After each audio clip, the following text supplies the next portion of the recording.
Hey guys, it's reading day, and today's book is Bram Stoker's Dracula. We'll be right back.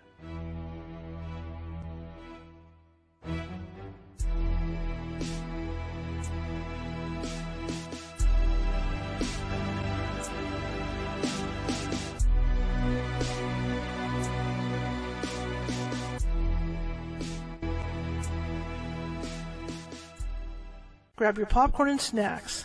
Find a comfy spot, take a seat or lie down, and let me transport you to a place of fantasy, ghost stories, ancient legends, odd creatures, alien encounters, and other magical topics. You may even decide to join the conversation. From faraway lands to your own backyard, with a small dash of pixie dust, turn out the lights and open your minds. The journey is about to begin.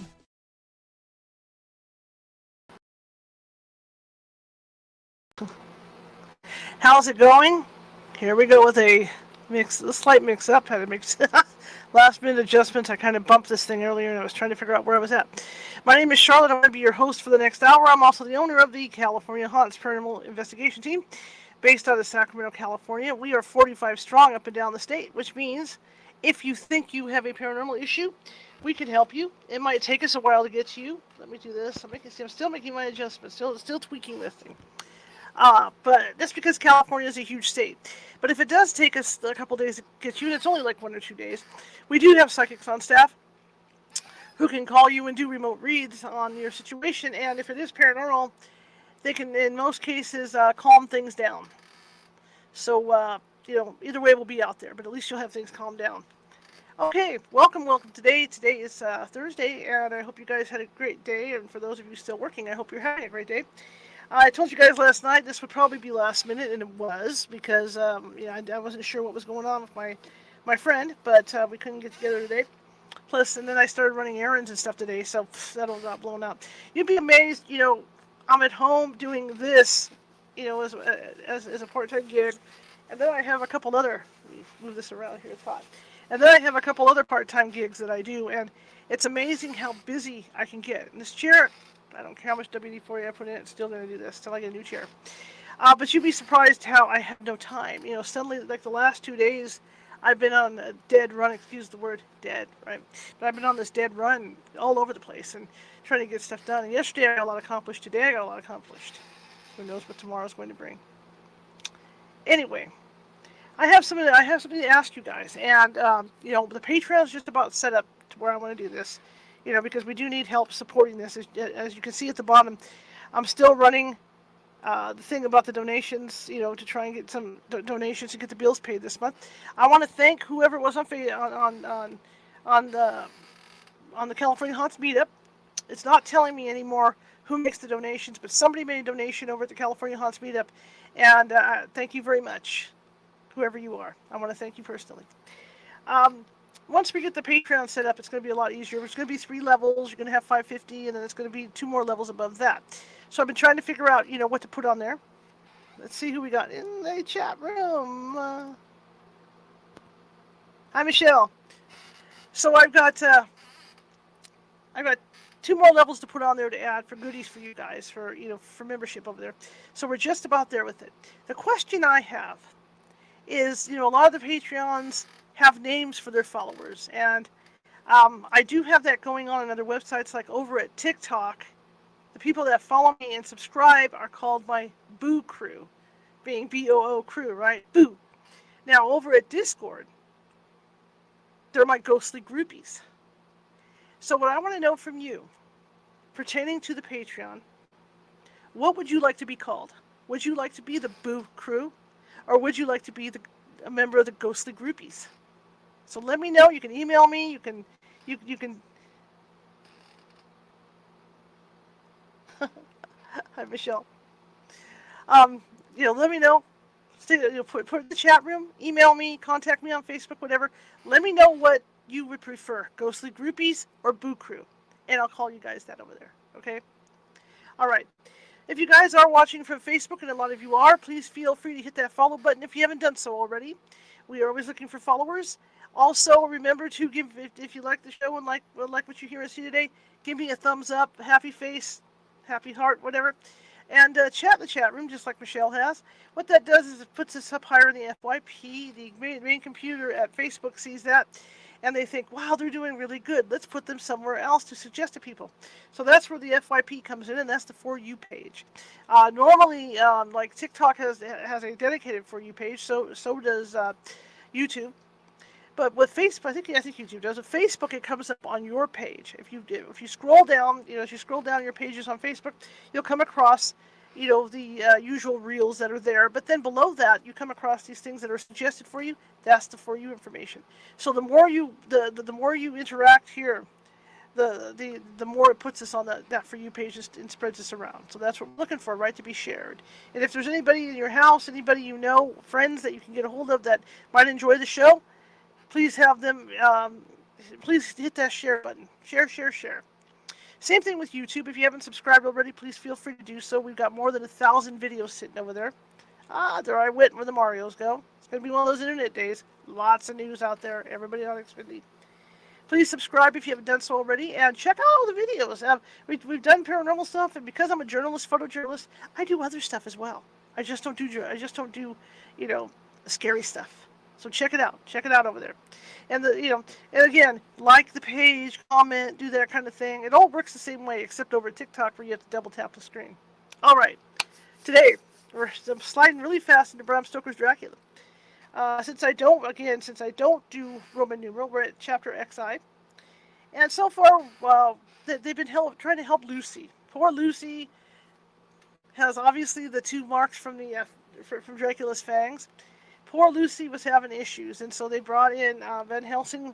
Has flown in, not flown in, but come in by train, or however he travels to England to help Lucy, and I think he's starting to figure out what's going on, because as of the last chapter that I read on Sunday, he had gotten her a bouquet of garlic, and he had set it up to be around her neck and in her room. So he's kind of into what's going on with Lucy.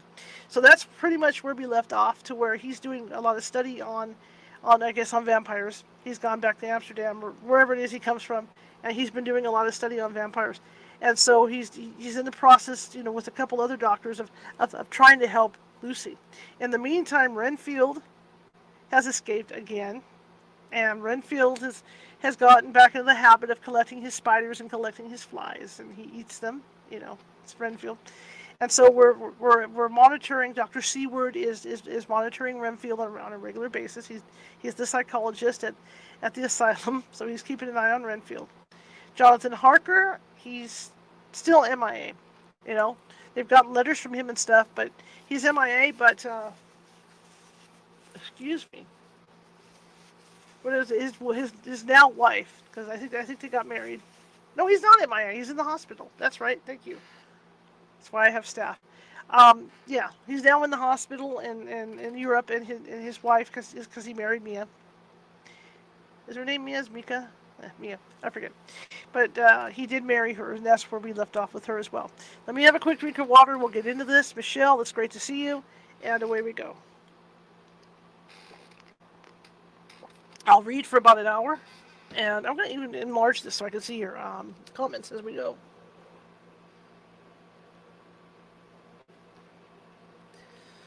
See, Michelle's in, Michelle's gone. Poof. Okay.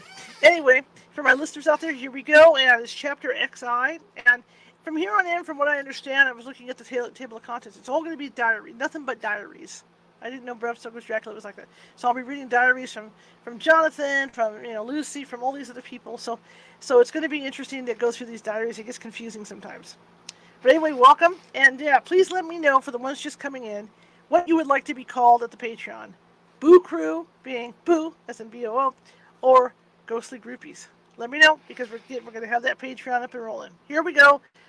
Bram Stoker's Dracula, Day 7, Chapter XI. And again, like I said, it's going to be diaries. So it's Lucy Westenra's diary. 12 September. How good they all are to me. I quite love that dear Dr. Van Helsing. Let me get closer here. Okay. I love that dear Dr. Van Helsing. I wonder why he was so anxious about these flowers. He positively frightened me. He was so fierce. And yet he must have been right, for I feel comfort from them already. Check at the time. Okay. Somehow, I do not dread being alone tonight, and I can go to sleep without fear.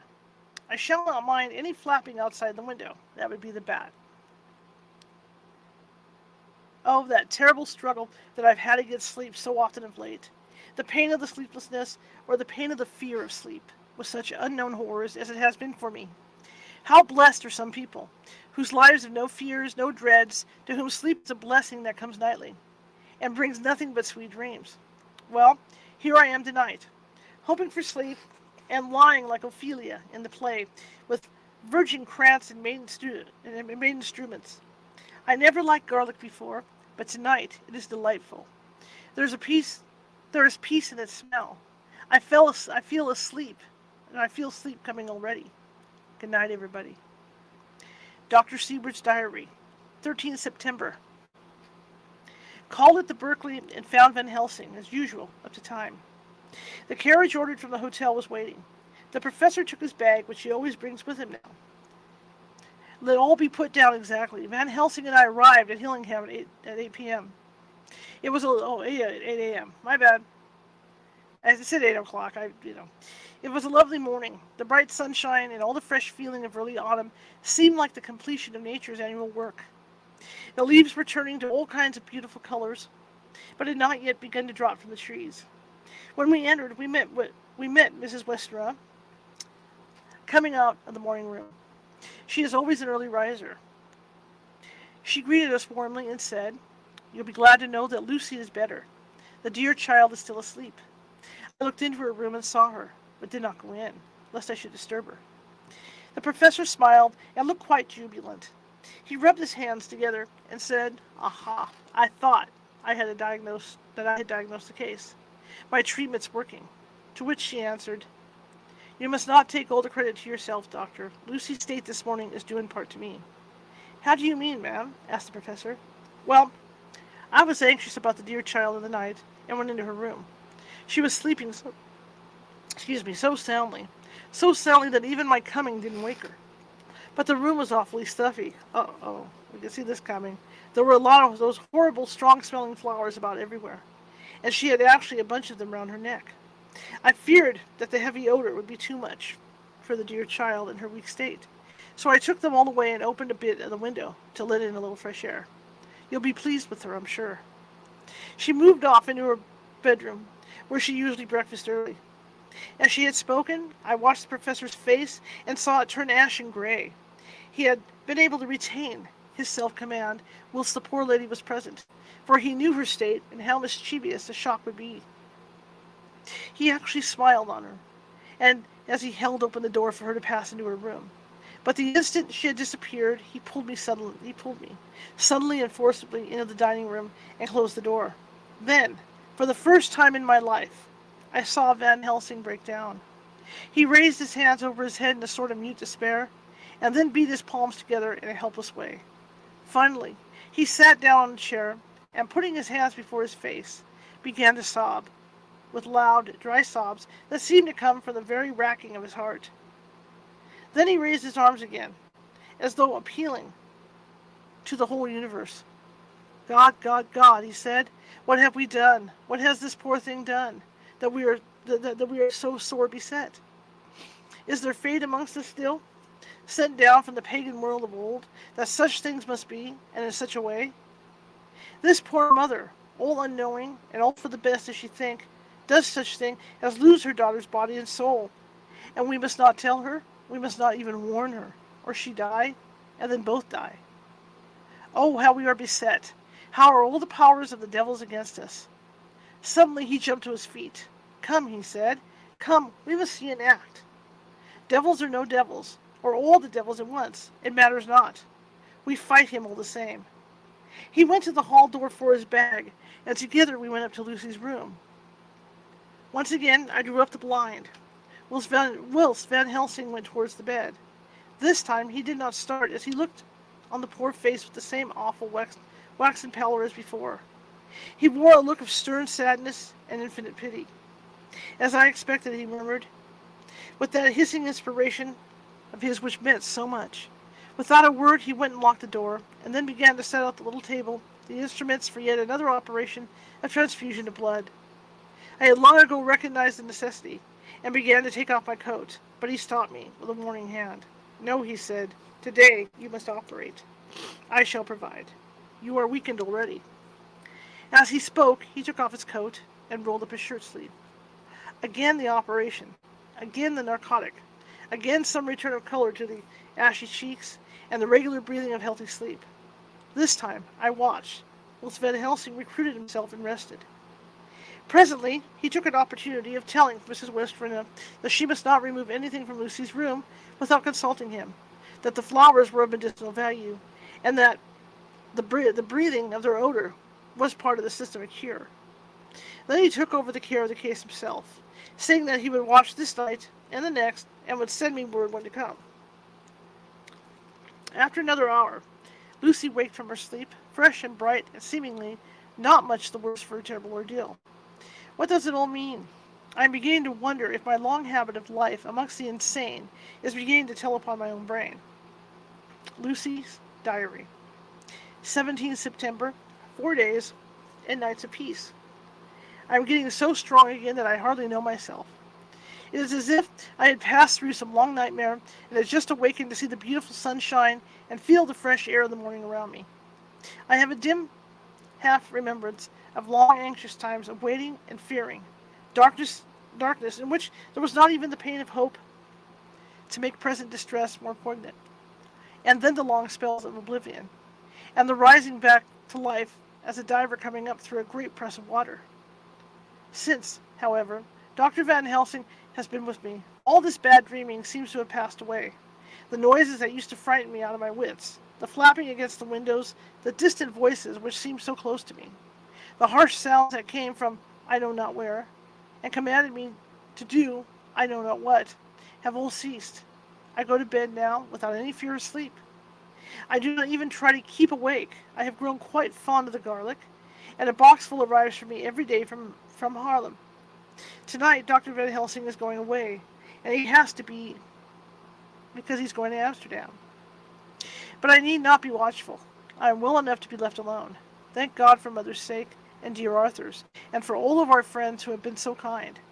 I shall not even feel the change, for last night Dr. Van Helsing slept in his chair a lot of the time. I found him asleep twice when I awoke, but I did not fear to go to sleep again, although the boughs or bats or something napped almost angrily against the window panes. The Pall Mall Gazette, 18 September.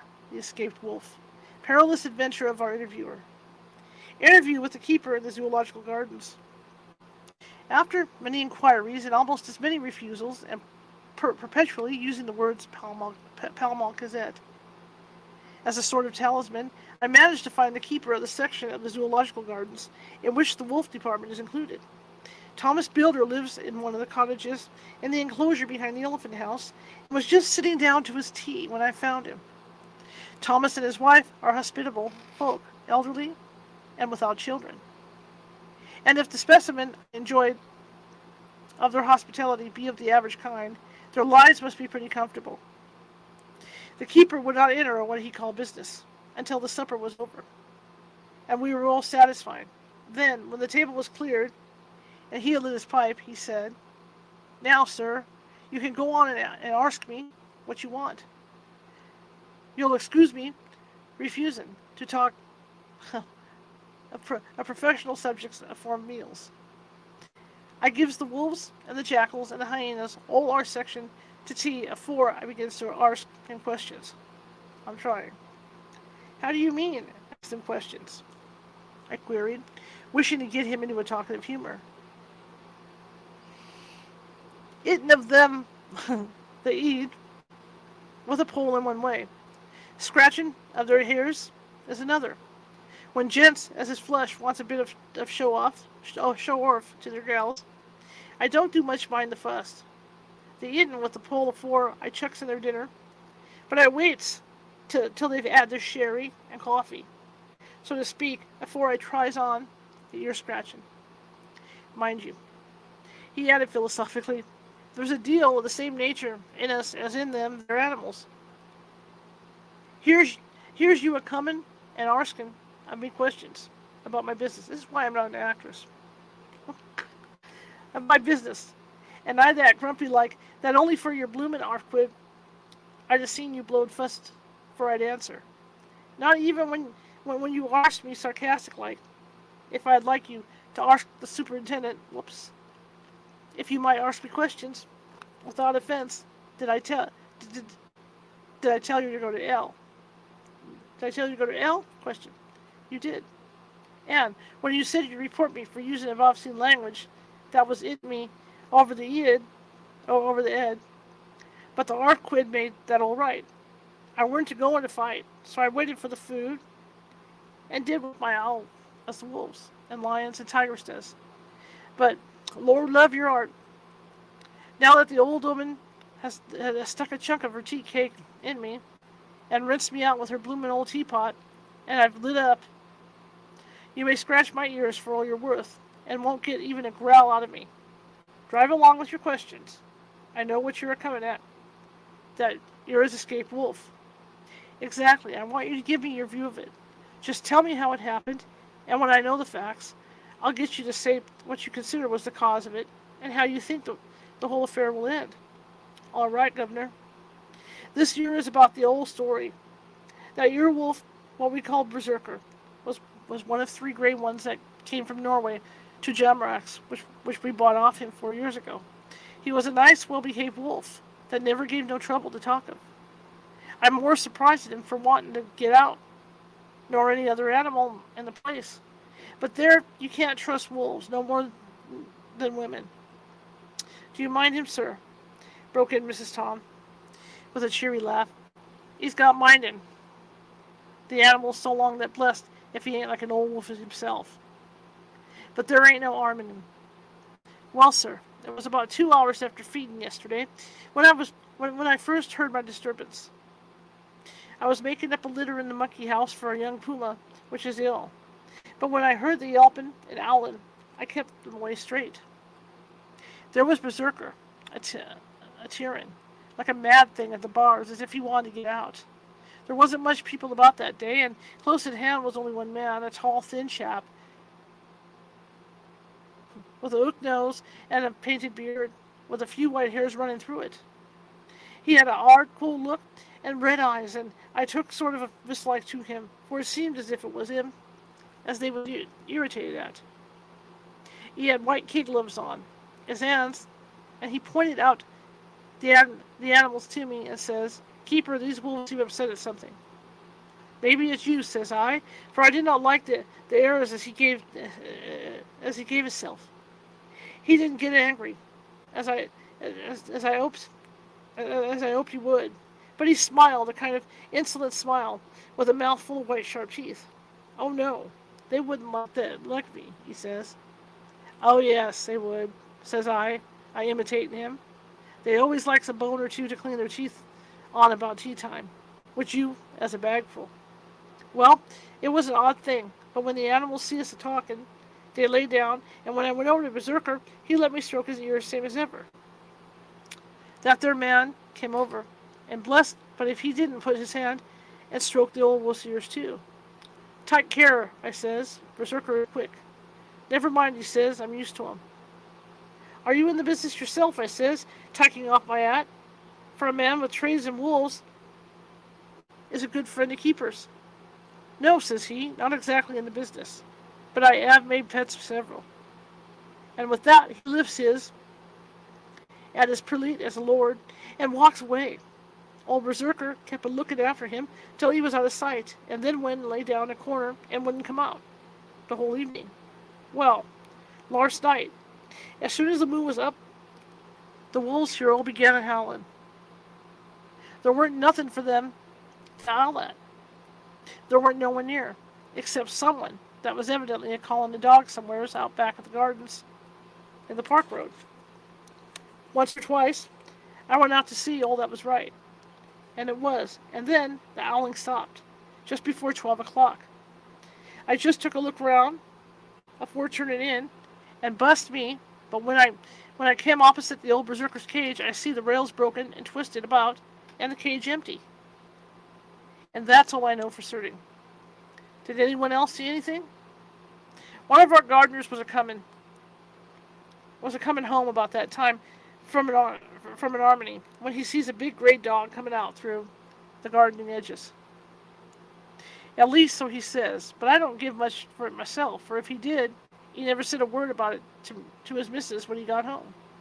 And it was only after the escape of the wolf was made known, and we'd been up all night a hunting of the park for berserker, that he remembered seeing anything.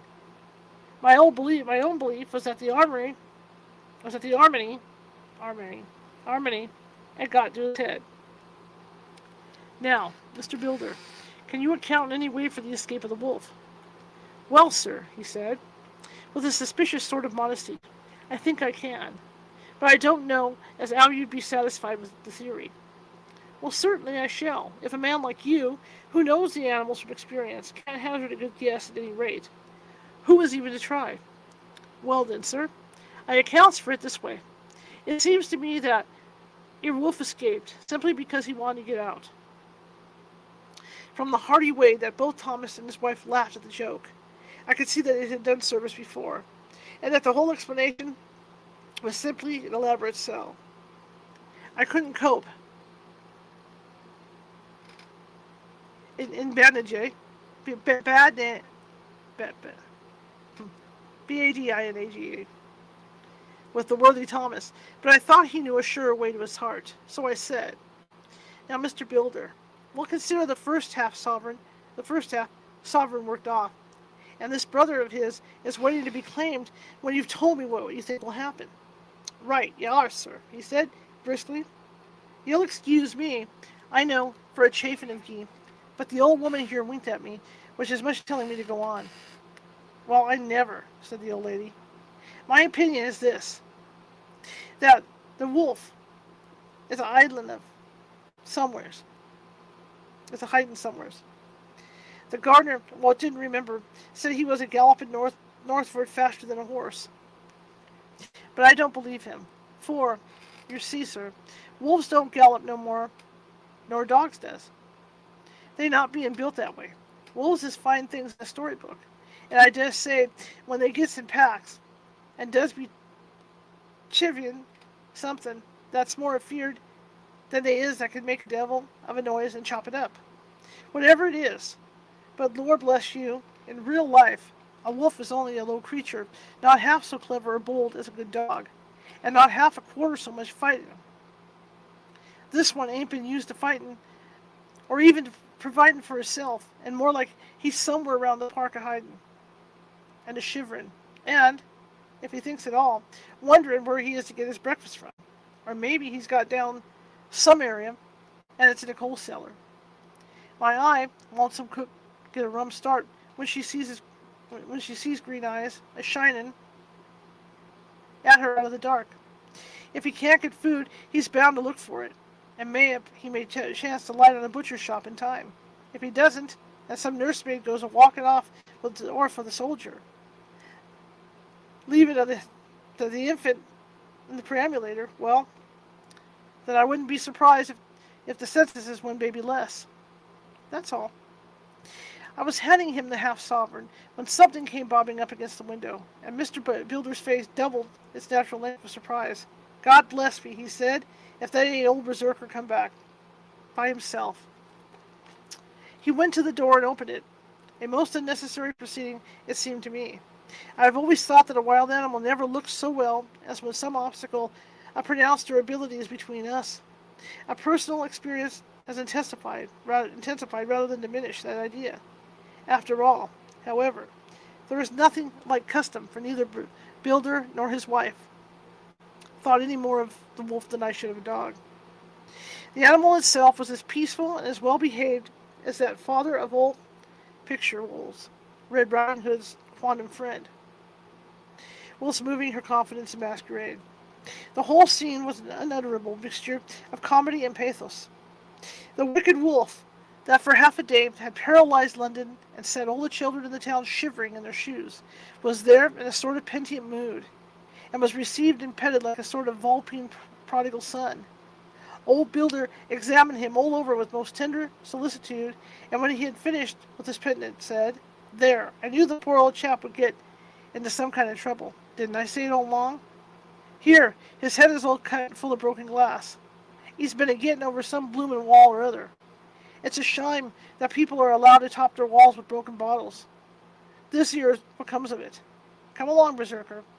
He took the wolf and locked him up in a cage with a piece of meat that satisfied, in quantity, at any rate, the elementary conditions of the fatted calf, and went off to report. I came off too, to report the only exclusive information that's given day to day regarding the strange escape at the zoo. Dr. Seward's diary. 17th September. I was engaged after dinner in my study posting up my books, which, through the press of other work and the many visits to Lucy, had fallen sadly into arrears. Suddenly the door burst open, and in rushed my patient with his face distorted with passion. I was thunderstruck, for such a thing as a patient getting of his own accord into the superintendent's study is almost unknown. Without an instant's pause, he made straight at me. He had a dinner knife in his hand, and, as I saw, he was dangerous. I tried to keep the table between us. He was too quick and too strong for me. However, for before I could get my balance, he had struck at me and cut my left wrist rather severely. Before he could strike again, however, I got in my right, and he was sprawling on his back on the floor.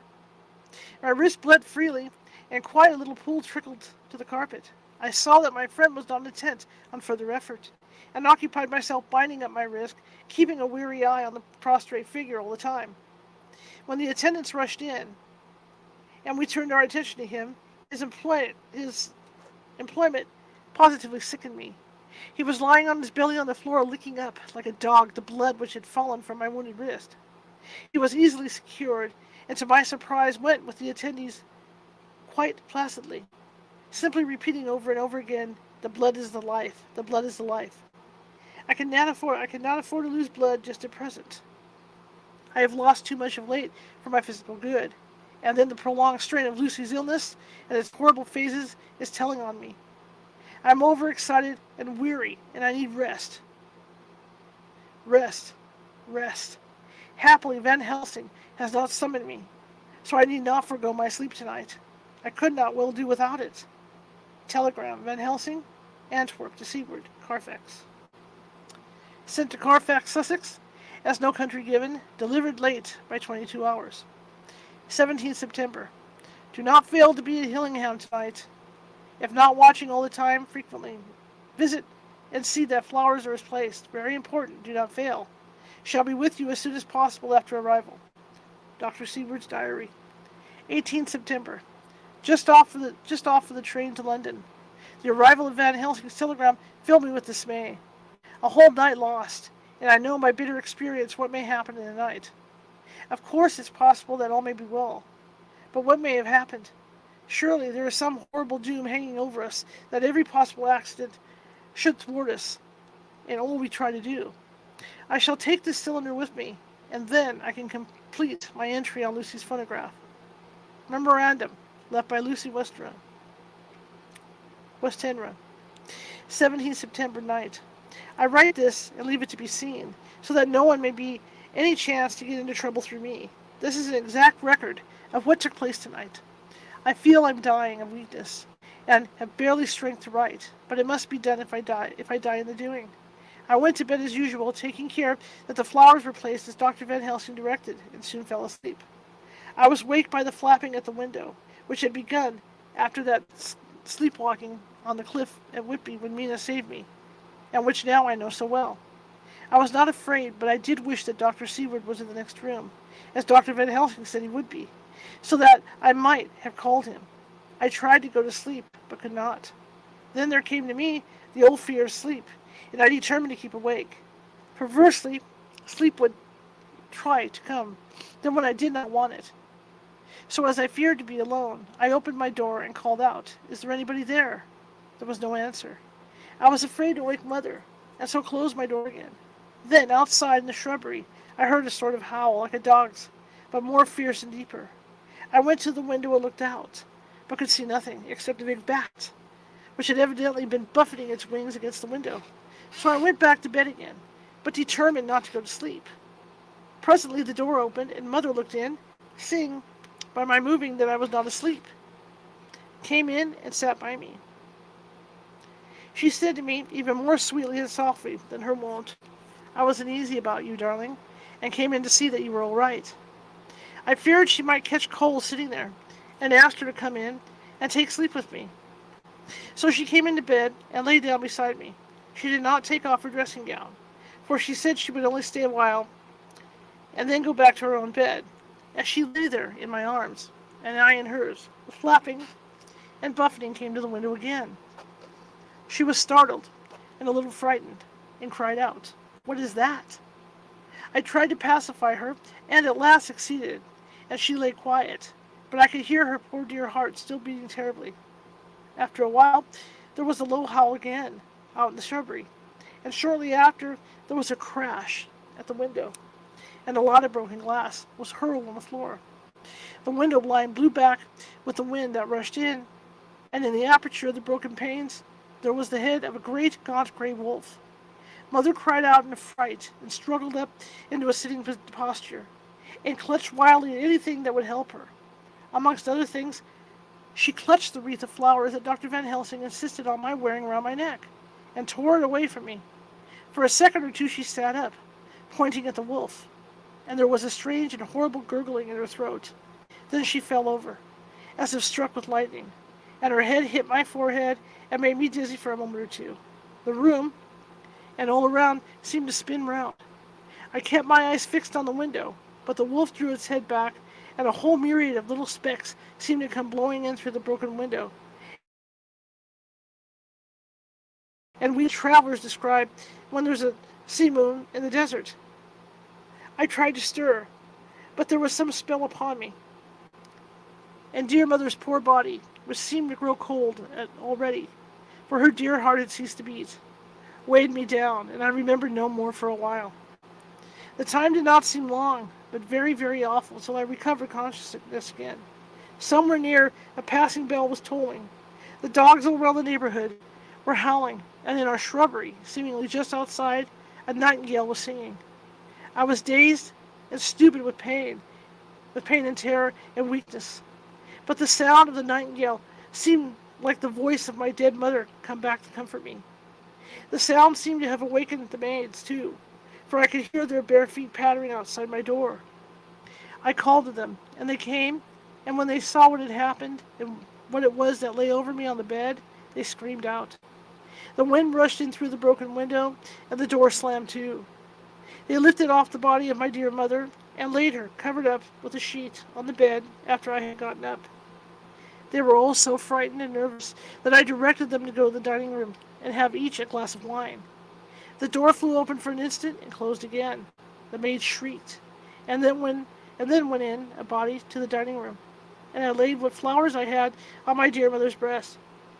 When they were there, I remembered what Dr. Van Helsing had told me, but I didn't like to remove them. And besides, I wanted some of the servants to sit up with me now. I was surprised that the maids did not come back. I called them, but got no answer. So I went to the dining room to look for them. My heart sank when I saw what had happened. They all four lay helpless on the floor, breathing heavily. The decanter of sherry was on the table half full, but there was a queer, acrid smell about. I was suspicious and examined the decanter. It smelled of laudanum.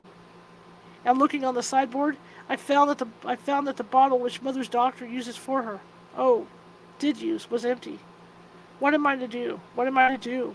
I am back in the room with Mother. I cannot leave her, and I am alone, save for the sleeping servants, whom someone has drugged. Alone, with the dead. I dare not go out, for I can hear the low howl of the wolf through the broken window. The air seems full of specks, floating and circling in the draught from the window, and the lights burn blue and dim. What am I to do? God shield me from having harm this night. I shall hide this paper in my breast, where they shall find it when they come to lay me out. My dear mother gone, it's time that I go too. Goodbye, dear Arthur. If I should not survive this night, God keep you, dear, and God help me. Chapter XII. Dr. Seward's Diary. 18 September.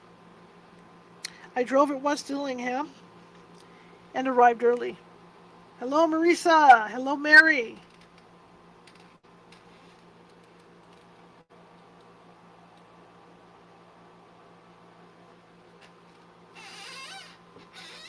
I'd like to think you're not a psychic trying to message during the show. All right. Anyway, hello, Marisa, Mary, and Michelle. Arrived early, keeping my cab at the gate. I went up to the avenue alone. I knocked gently and rang quietly as possible, for I feared to disturb Lucy or her mother, and hoped to only bring a servant to the door. After a while, finding no response, I knocked and rang again. Still no answer. I cursed the laziness of the servants that they should lie about at such an hour, for it was now 10 o'clock, and so rang and knocked again, but more impatiently, but still without response. Hitherto, I had blamed only the servants, but now a terrible fear began to assail me. Was this desolation but another link in the chain of doom which seems drawing tight around us? Was it indeed a house of death to which I had come too late? I knew that minutes, even seconds of delay, might mean hours of danger to Lucy. If she had had again one of those frightful relapses, and I went round the house to try if I could find by chance an entry somewhere. I could find no means of ingress. Every window and door was fastened and locked, and I returned baffled to the porch. As I did so, I heard the rapid pit-pat of a swiftly driven horse's feet. They stopped at the gate, and a few seconds later I met Van Helsing running up the avenue. When he saw me, he gasped out, "Then it was you, and you just arrived. How is she? Are we too late? Did you not get my telegram?" I answered as quickly and coherently as I could that I had only got his telegram early in the morning, and had not lost a minute in coming right here, and that I could not make anyone in the house hear me. He paused and raised his hat, and he said solemnly, "Then I fear we're too late. God's will be done." With his usual recuperative energy, he went on, "Come, if there be no way open to get in, we must make one. Time is in all of us now." We went round to the back of the house, where there was a kitchen window. The professor took a small surgical saw from his case, and handing it to me, pointed to the iron bars which guarded the window. I attacked them at once, and had very soon cut through 3 of them. Then, with a long, thin knife, we pushed back the fastening of the sashes, and opened the window. I helped the professor in, and followed him. There was no one in the kitchen, or in the servants' rooms, which were close at hand. We tried all the rooms as we went along, and in the dining room, dimly lit by rays of light through the shutters, found 4 servant women lying on the floor. There was no need to think them dead, for their stertorous breathing and the acrid smell of laudanum in the room left no doubt as to their condition. Van Helsing and I looked at each other, and as we moved away he said, "We can attend to them later." Then we ascended to Lucy's room. For an instant or two we paused at the door to listen, but there was no sound that we could hear. With white faces and trembling hands, we opened the door gently and entered the room. How shall I describe what we saw? On the bed lay 2 women, Lucy and her mother. The latter lay farthest in, and she was covered with a white sheet, the edge of which had been blown back by the draught through the broken window, showing the drawn white face, with a look of terror fixed upon it. By her side lay Lucy, with face white and still more drawn. The flowers which had been round her neck we found upon her mother's bosom, and her throat was bare, showing the 2 little wounds which we had noticed before, but looking horribly white and mangled. Without a word the professor bent over the bed, his head almost touching poor Lucy's breast. Then he gave a quick turn of his head, as one who listens, and leaping to his feet he cried out to me, "It is not yet too late. Quick, quick, bring the brandy." I flew downstairs and returned with it, taking care to smell and taste it, lest it too were drugged like the decanter of sherry which I found on the table. The maids were still breathing, but more restlessly, and I fancied that the narcotic was wearing off. I did not stay to make sure, but returned to Van Helsing. He rubbed the brandy, as on another occasion, on her lips and gums, and on her wrists and the palms of her hands. He said to me, "I can do this. All that can be at the present. You go wake those maids, flick them in the face with a wet towel, and flick them hard. Make them get heat and fire and a warm bath. This poor soul is nearly as cold as that beside her. She will need to be heated before we can do anything more." I went at once, and found little difficulty in waking 3 of the women. The fourth was only a young girl, and the drug had evidently affected her more strongly. So I lifted her on the sofa and let her sleep. The others were dazed at first, but as remembrance came back to them, they cried and sobbed in a hysterical manner. I was stern with them, however, and would not let them talk. I told them that one life was bad enough to lose, and that if they delayed, they would sacrifice Miss Lucy. So, sobbing and crying, they went about their way, half clad as they were, and prepared fire and water. Fortunately, the kitchen and boiler fires were still alive, and there was no lack of hot water. We got a bath and carried Lucy out as she was, and placed her in it. Whilst we were busy chafing her limbs, there was a knock at the hall door. One of the maids ran off, hurried on some more clothes, and opened it. Then she returned and whispered to us that there was a gentleman who had come with a message from Mr. Holmwood. I bade her simply tell him that he must wait, for we could see no one now. She went away with the message, and, engrossed with our work, I clean forgot all about him. I never saw in all my experience the professor work in such deadly earnest. I knew, as he knew, that it was a stand-up fight with death, and in a pause told him so. He answered me in a way that I did not understand, but with the sternest look that his face could wear. If that were all, I would stop here, right where we are now, and let her fade away into peace, for I see no light in life over her horizon. He went on with his work with, if possible, renewed and more frenzied vigor. Presently, we both began to be conscious that the heat was beginning to bear some effect. Lucy's heart beat a trifle more audibly than the stethoscope, and her lungs had a perceptible movement. Van Helsing's face almost beamed, and as we lifted her from the bath and rolled her in a hot sheet to dry her, he said to me, "The first gain is ours. Check to the king." We took Lucy into another room, which had by now been prepared, and laid her in bed, and forced a few drops of brandy down her throat. I noticed that Van Helsing tied a soft silk handkerchief round her throat. She was still unconscious, and was quite as bad as, if not worse, than we had ever seen her. Van Helsing called in one of the women, and told her to stay with her, and not to take her eyes off of her till we returned, and then beckoned me out of the room. "We must consult as to what's to be done," he said, as we descended the stairs. In the hall he opened the dining-room door, and we passed in, he closing the door carefully behind him. The shutters had been opened, but the blinds were already down, with that obedience to the etiquette of death which the British women of the lower classes always rigidly observes. The room was, therefore, dimly dark. It was, however, light enough for our purposes. Van Helsing's sternness was somewhat relieved by a look of perplexity. He was evidently torturing his mind about something, so I waited for an instant, and then he spoke. "What are we to do now? Where are we to turn to help?" "We must have another transfusion of blood, and that has to be done soon, or that poor girl's life won't be worth an hour's purchase.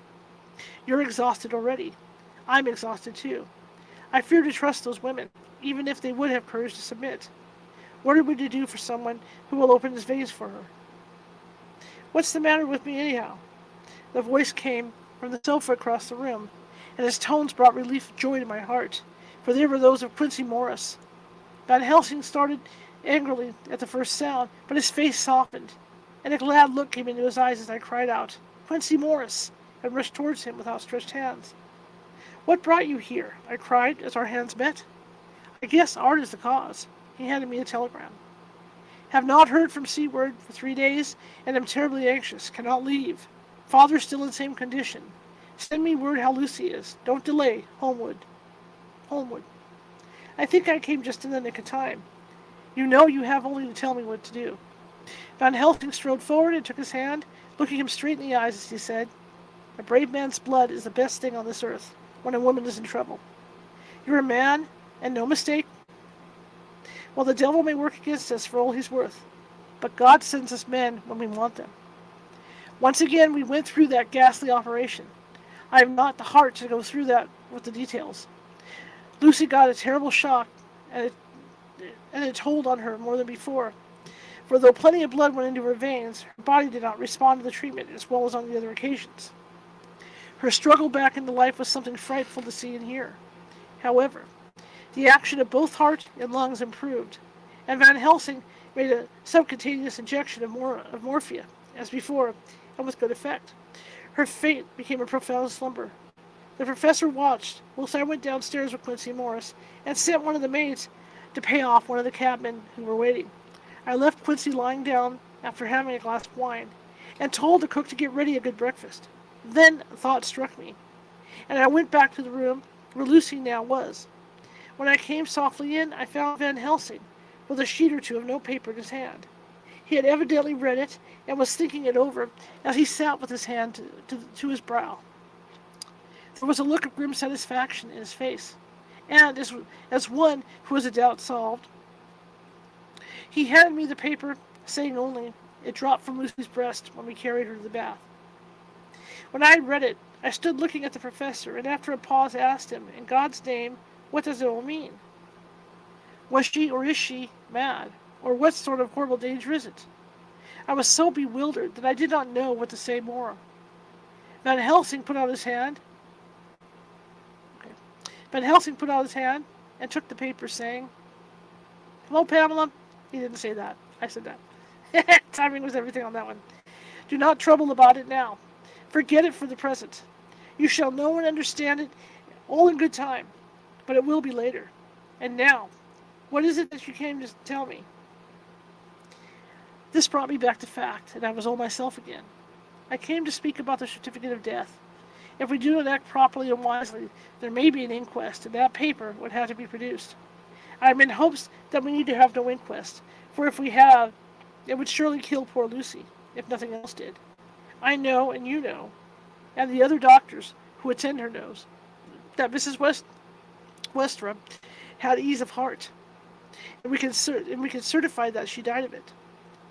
Let us fill the certificate at once, and I shall take it myself to the registrar and go on to the undertaker. Good.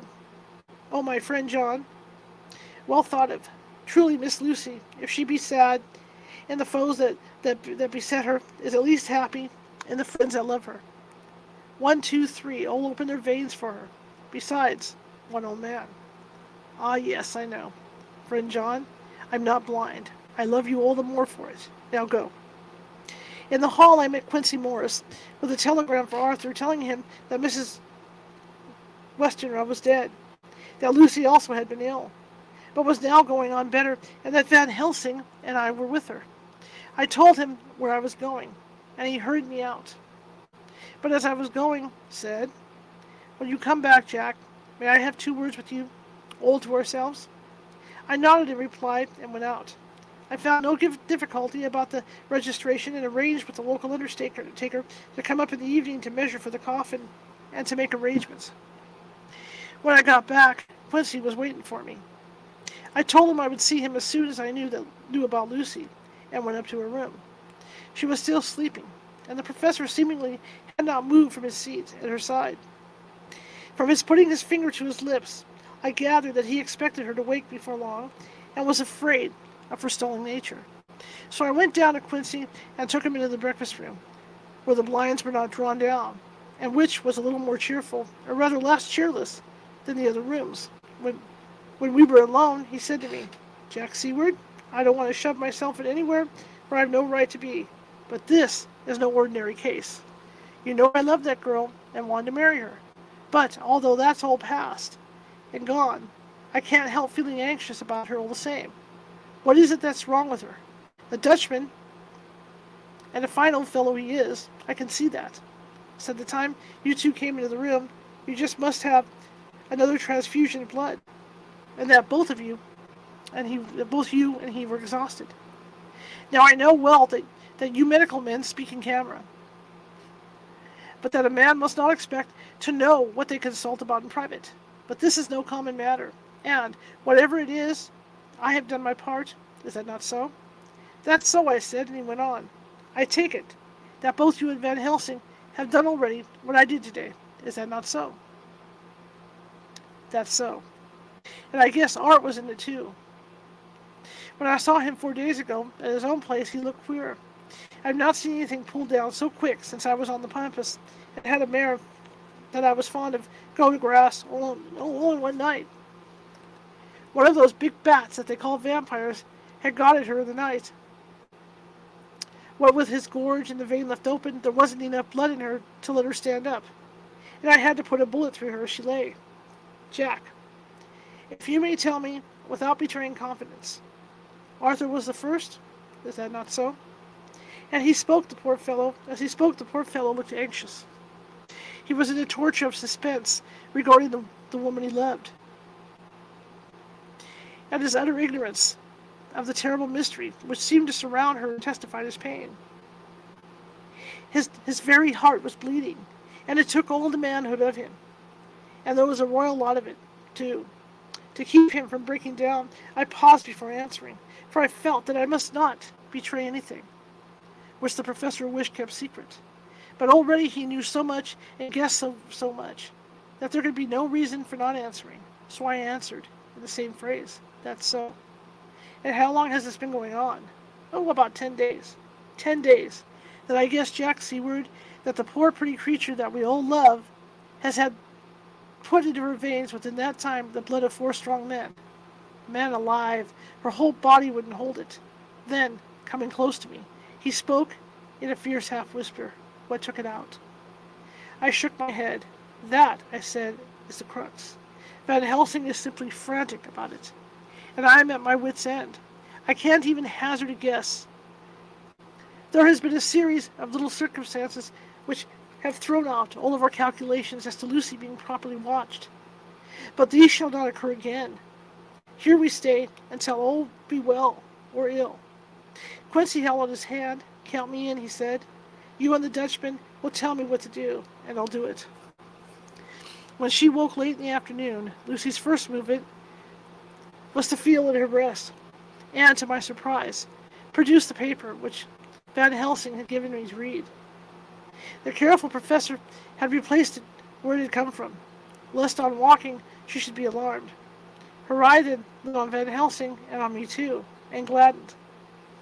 Then she looked around the room, and seeing where she was, shuddered. She gave a loud cry, and put her poor thin hands before her pale face.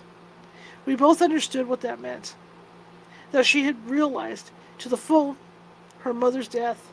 So we tried what we could to comfort her. Doubtless sympathy eased into her somewhat, but she was very low in thought and spirit, and wept silently and weakly for a long time. We told her that either or both of us would now remain with her all the time, and that seemed to comfort her. Towards dusk, she fell into a doze. Here a very odd thing occurred. While still asleep, she took the paper from her breast and tore it in two.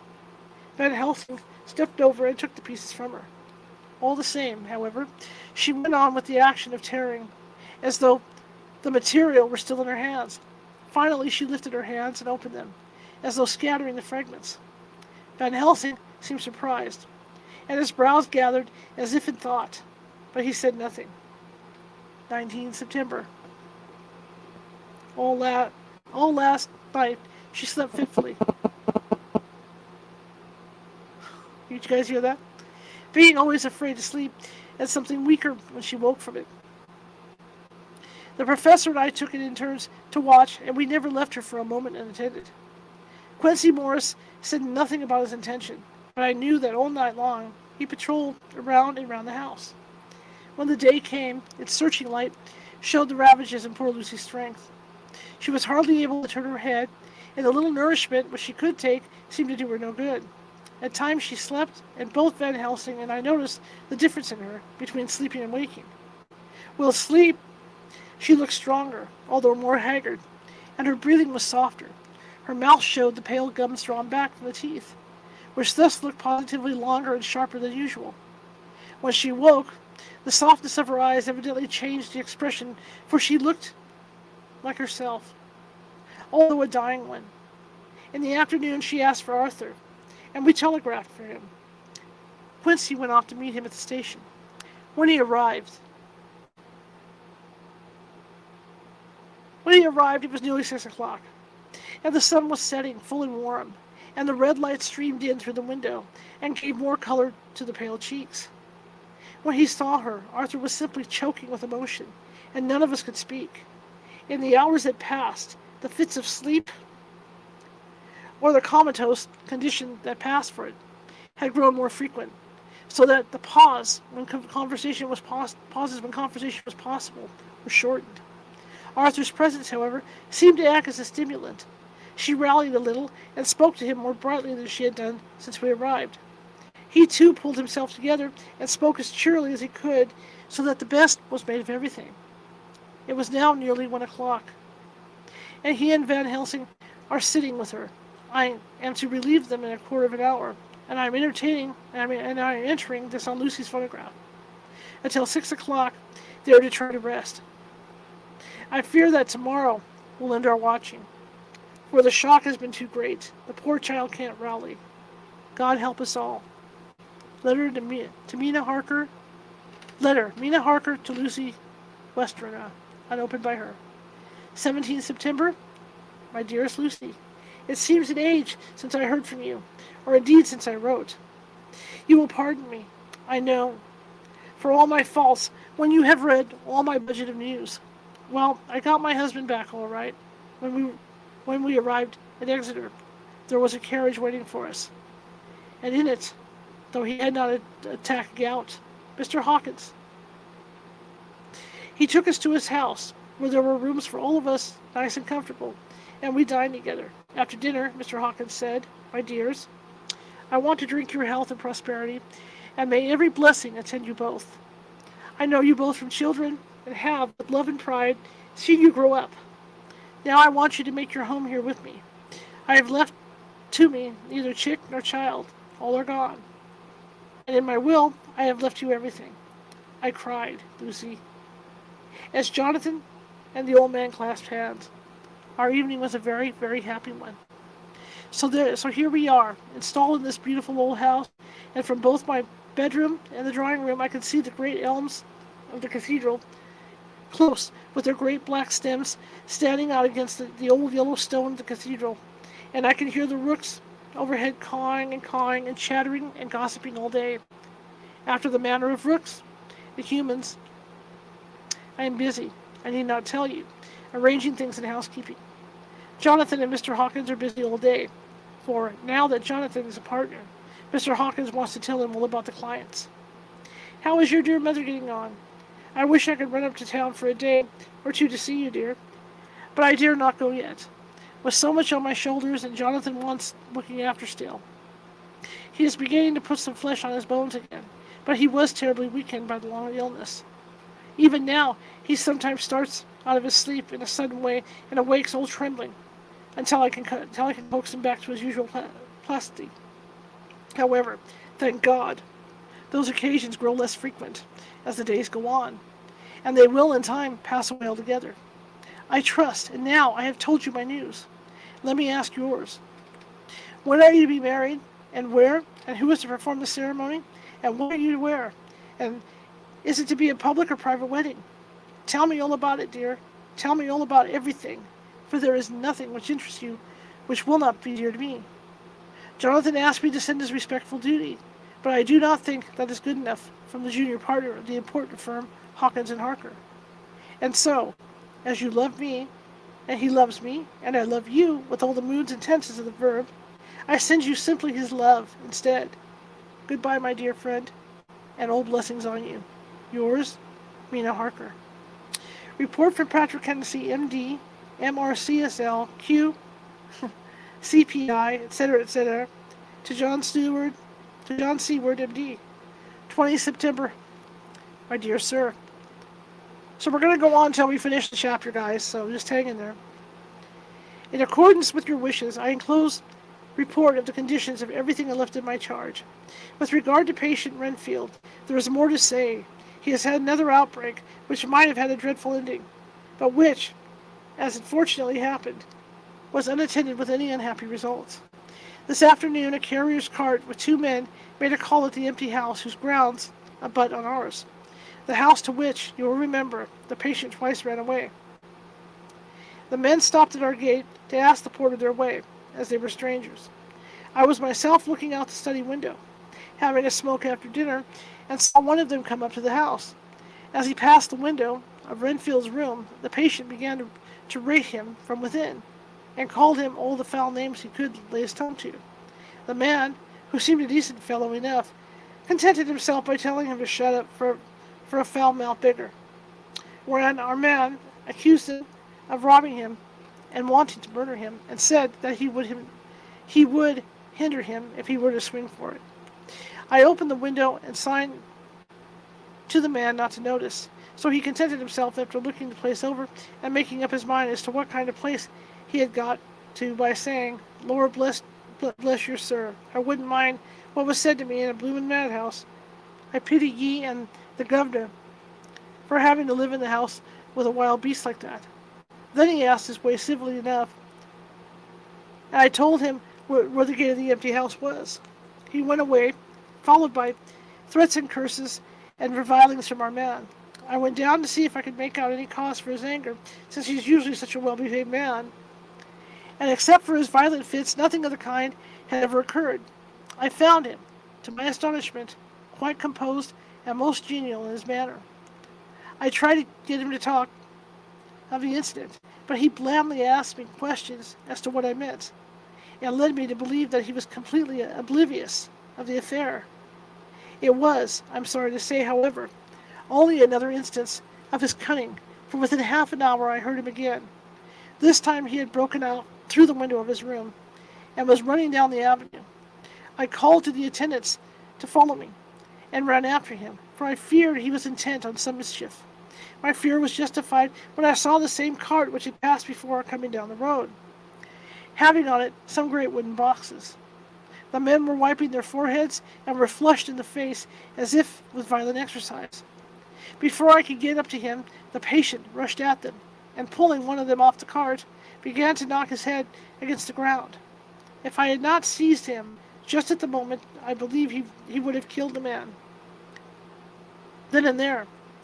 The other fellow jumped down and struck him over the head with the butt end of his heavy whip. It was a terrible blow, but he did not seem to mind it, but seized him also and struggled with the three of us, pulling us to and fro as if we were kittens. You know I'm no lightweight, and the others were both burly men. At first he was silent in his fighting, but as we began to master him, and the attendants were putting a straight waistcoat on him, he began to shout, "I'll frustrate them. Then shan't rob me. They shan't murder me by inches. I'll fight for my lord and master," and all sorts of similar incoherent ravings. It was with very considerable difficulty that they got him back to the house and put him in the padded room. One of the attendants, Hardy, had a finger broken. However, I set it all right, that he's going on well. The two carriers were first loud in their threats of actions for damages, and promised to rain all the penalties of the law on us. Their threats were, however, mingled with some sort of indirect apology for the defeat of the two of them by a feeble madman. They said that if it had not been for the way their strength had been spent in carrying and raising the heavy boxes to the cart, they would have made short work of him. They gave us another reason for their defeat, the extraordinary state of the drought which they had been reduced to by the dusty nature of their occupation and the reprehensible distance from the scene of their labors of any place of public entertainment. I quite understood their drift, and after a stiff glass of grog, or rather more of the same, and with each sovereign in hand, they made light. Oh, and with each a sovereign in their hands, we paid him off. They made light of the attack, and swore that they would encounter a worse madman any day for the pleasure of meeting such a bloomin' good bloke as your correspondent. I took their names and addresses in case they might be needed. They are as follows: Jack Smollett of Dunning's Rents, King George's Road, Great Walworth, and Thomas Snelling, Peter Farley's Row, Guide Court, Bethnal Green.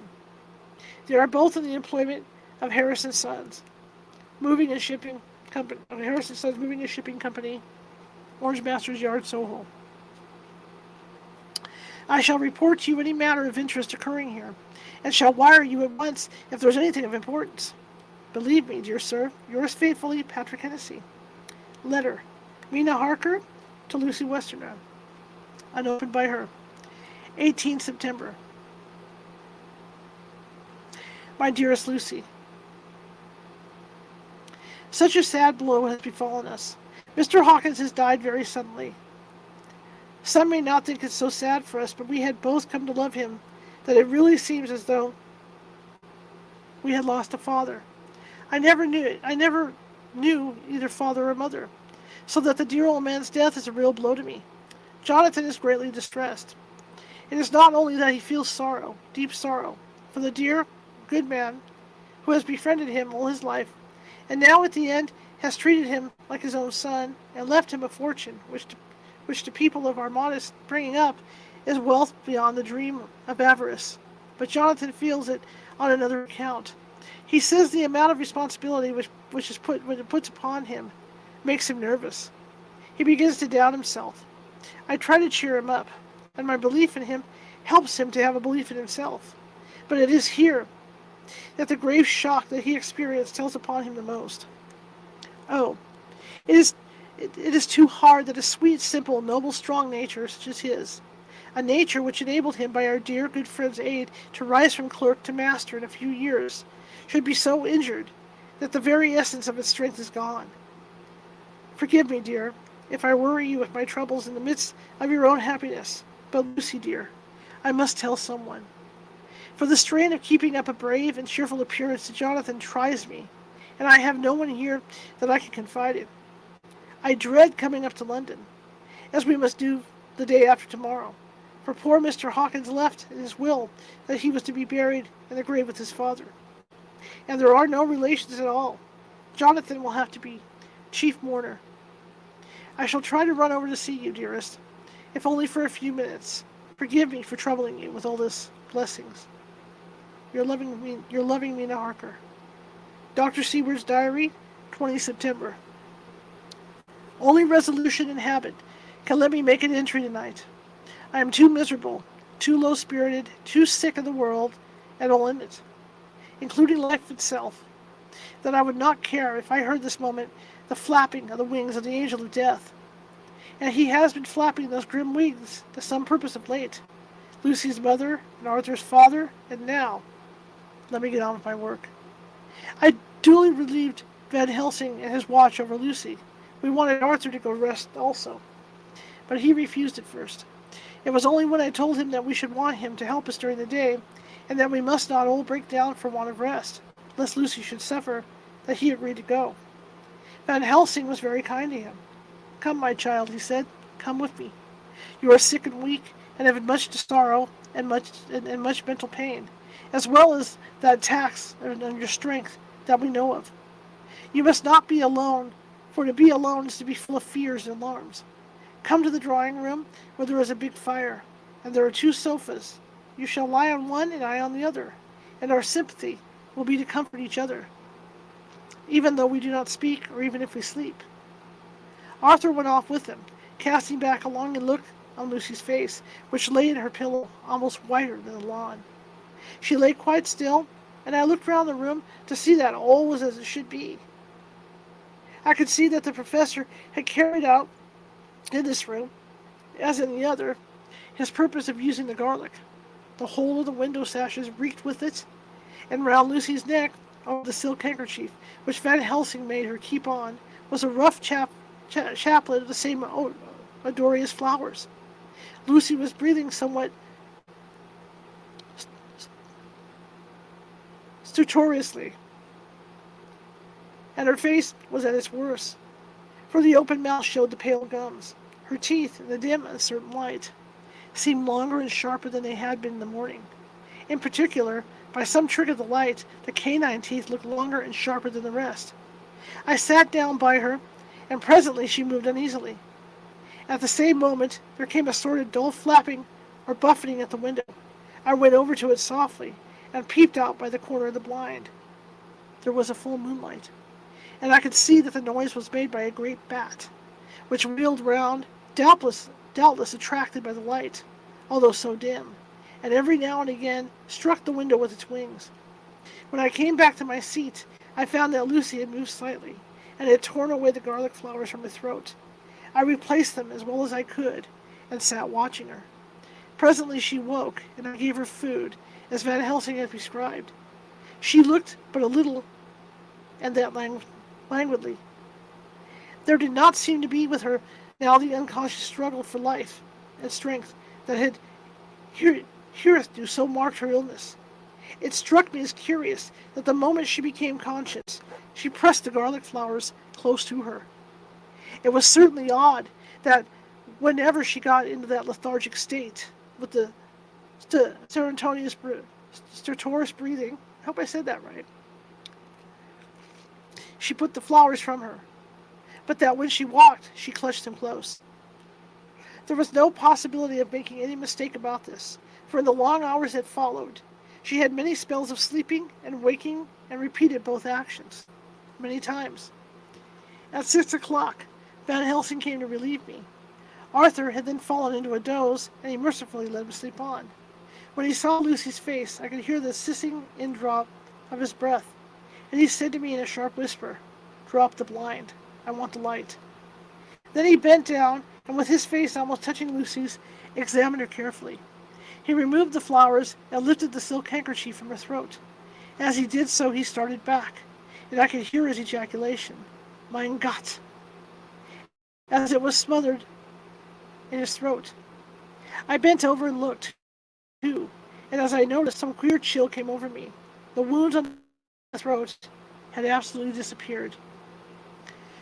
For fully 5 minutes, Van Helsing stood looking at her, with his face at his sternest. Then he turned to me and said calmly, "She's dying. It won't be long now.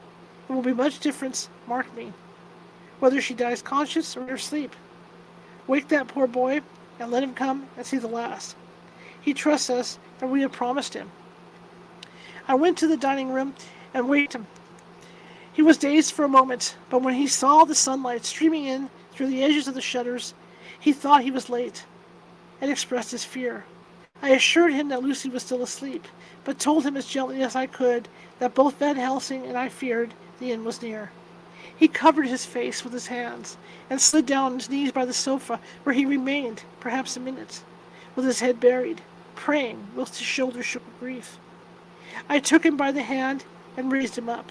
"Come," I said, "my dear old fellow, summon all your fortitude. It will be best and easiest for her." When we came into Lucy's room, I could see that Van Helsing had, with his usual forethought, been putting matters straight and making everything look as pleasing as possible. He had even brushed Lucy's hair, so that it lay on the pillow in its usual sunny ripples. When we came back into the room, she opened her eyes, and seeing him, whispered softly, "Arthur, oh my love, I'm so glad to see you have come." He was stooping to kiss her, and Van Helsing motioned him back. "No," he whispered, "not yet. Hold her hand, it will comfort her more."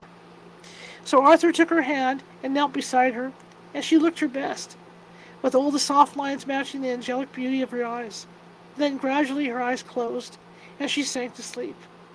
For a little bit her breast heaved softly, and her breath came and went like a tired child's. And then, insensibly, there came the strange change which I had noticed in the night. Her breathing grew stertorous, the mouth opened, and the pale gums drawn back made the teeth look longer and sharper than ever. In a sort of sleepwalking, vague, unconscious way, she opened her eyes, which were now dull and hard at once, and said in a soft, voluptuous voice, such as I had never heard from her lips, "Arthur, all my love, I'm so glad you've come. Kiss me." Arthur bent over eagerly to kiss her, but at that instant Van Helsing, who, like me, had been startled by her voice, swooped upon him, and catching him by the neck with both hands, dragged him back with a fury of strength which I never thought could have possessed, and actually hurled him across the room. "Not for your life," he said, "not for your living soul and hers." And he stood between them like a lion at bay. Arthur was so taken aback that he did not for a moment know what to do or say. And before any impulse of violence could seize him, he realized the place and occasion and stood silent waiting. I kept my eyes fixed on Lucy, as did Van Helsing, and we saw a spasm as a rage flit like a shadow over her face. The sharp teeth clamped together. Then her eyes closed, and she breathed heavily. Very shortly after she opened her eyes in all their softness, and putting out her poor, pale, thin hand, took Van Helsing's great brown one, drawing it to her, she kissed it. "My true friend," she said, in a faint voice, but with untellable pathos. my true friend and his. Oh, guard him and give him peace. I swear it, he said solemnly, kneeling beside her and holding up his hand as one who registers an oath. Then he turned to Arthur and said to him, "Come, my child, take her hand in yours and kiss her on the forehead, and only once." Their eyes met instead of their lips, and so they parted. Lucy's eyes closed, and Van Helsing, who had been watching closely, took Arthur's arm and drew him away.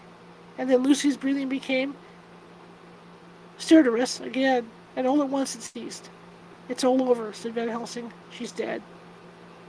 I took Arthur by the arm and led him away to the drawing room, where he sat down and covered his face with his hands, sobbing in a way that nearly broke me down to see. I went back to the room and found Van Helsing looking at poor Lucy, and his face was sterner than ever. Some change had come over her body. Death had given back part of her beauty, for her brow and cheeks had recovered some of their flowing lines. Even the lips had lost their deadly pallor. It was as if the blood, no longer needed for the working of the heart, had gone to make the harshness of death as little rude as it might be. We thought her dying while she slept, and sleeping when she died. I stood beside Van Helsing and said, "Ah, well, poor girl, there's peace for her at last. It is the end." He turned to me and said with a grave voice, "Not so. Alas, not so. It's only the beginning." When I asked him what he meant, he only shook his head and answered, "We can do nothing as yet. Wait and see." Okay, that is it till Sunday. So, what's coming up for poor Lucy? I think I know. Maybe you guys know. I want to thank you guys for those of you that stuck with me all this time reading. Sometimes these chapters, when they, excuse me, let me sit up here. When they get in with those letters, they'll just go on and on and on. It's amazing that this guy could write like that. Bram Stoker, oh my God, it's impressive. I'm just so impressed. Okay, tomorrow I'll be back, usual time, 6:30 p.m. Pacific, with medium Nancy Matz. And Nancy Matz, as you know, was on vacation. And she was in Massachusetts. She went to Salem. Well, she came back with a topic. And her topic is, are you ready? You sitting down? It is the medium and the dead Quaker girl. So this is going to be a goodie. So be sure to be here 6:30 p.m. Pacific tomorrow for medium Nancy Matz and the medium and the dead Quaker girl. Thank you all for coming tonight. And again, I want to remind everybody, with the Patreon, I want to name you guys. I want to name my followers over there. And which name do you like? Do you prefer the Boo Crew, as in Boo Crew? Or do you prefer Ghostly? What was it? Now I'm tired. I'm going to say Ghostly Ghoulies. Or the other name that I gave out. Now I can't remember because I'm having a brain fart. Ghostly Groupies. That's what it was. See, I'm tired. Ghostly Groupies. So I'd like to name you guys over there. So you want to follow me as Ghostly Groupies over there or the Boo Crew? Let me know. Give me some input. Hit me up on Facebook. That'd be great. Anyway, I want to thank you all for coming tonight. I really appreciate it. And whoever gave me the donation at the meetup site, thank you very much. Usually they show me the name, and no name came up this time, so thank you. I really appreciate it. Still looking for some donations there, all that good stuff. That's why we're putting together the Patreon site, so we don't have to do this, live online all the time to ask. Okay. So, if you like the show, share it with 5 people. If you hated the show, share it with 5 of your enemies. We are Equal Opportunity here at California Haunts Radio, just trying to get the word out. So, you guys have done a great job. Let's keep it up. Thank you very much for coming. Pamela, Marisa, Mary, Michelle, everybody that was in the chat room, and everybody that listened tonight, I appreciate it. I will see you tomorrow, 6:30 p.m. Pacific, live with medium Nancy Matz. Have a great evening, everybody.